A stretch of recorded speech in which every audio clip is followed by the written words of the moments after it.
नमस्कार, मैं फरीदा गजल और आप देख रहे हैं एक न्यूज 24। आज की हमारी खास रिपोर्ट बिहार की राजनीति से जुड़ी हुई है। जी हां, जहां असदुद्दीन ओवैसी ने मीडिया से बात करते हुए महागठबंधन और आरजेडी पर सीधा हमला बोला है।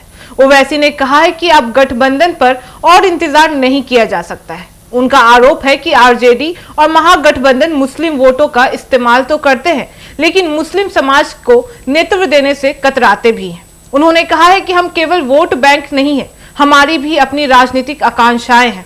एआईएमआईएम प्रमुख ने इंटरव्यू में साफ किया है कि उनकी पार्टी बिहार में अपने दम पर मजबूत उपस्थिति बनाने के लिए काम कर रही है।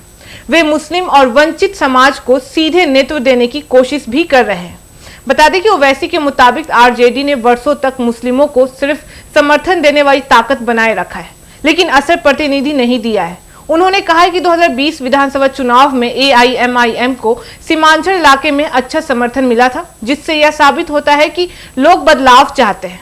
ओवैसी ने कहा है कि हम गठबंधन से इसलिए नहीं जुड़ते क्योंकि हमें इज्जत के साथ जगह नहीं दी जाती है।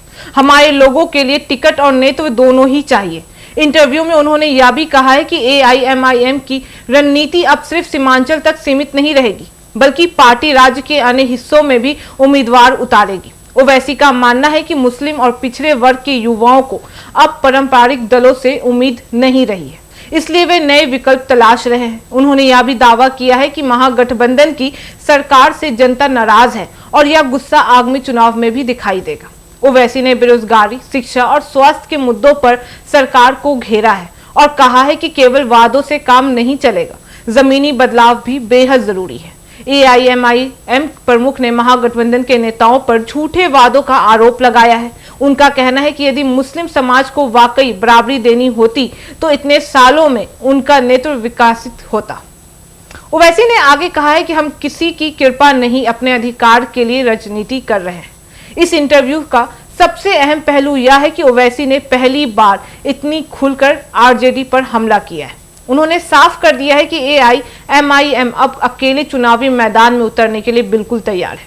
राजनीतिक विशेषज्ञों का मानना है कि ओवैसी का यह बयान बिहार की राजनीति में बड़ा असर डाल सकता है, वहीं मुस्लिम वोटों के समीकरण में हलचल मचा सकती है और आरजेडी को चुनौती मिल सकती है। वहीं ओवैसी का यह भी दावा है कि उनकी पार्टी हिंदू, दलित और पिछड़े वर्ग के मुद्दों पर भी काम करेगी, जिससे उन्हें व्यापक समर्थन भी मिलेगा।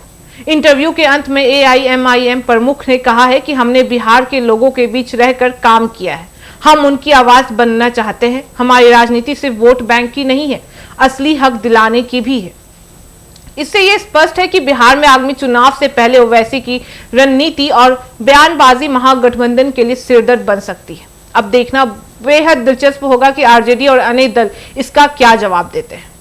बाकी इस मामले पे आपकी क्या राय है, हमें कमेंट करके जरूर बताएं और ऐसी तमाम खबरों के लिए देखते रहिए एक न्यूज 24। हर खबर सबसे पहले सबसे सटीक। वीडियो को लाइक करें, शेयर करें और चैनल को सब्सक्राइब करना ना भूलें। धन्यवाद।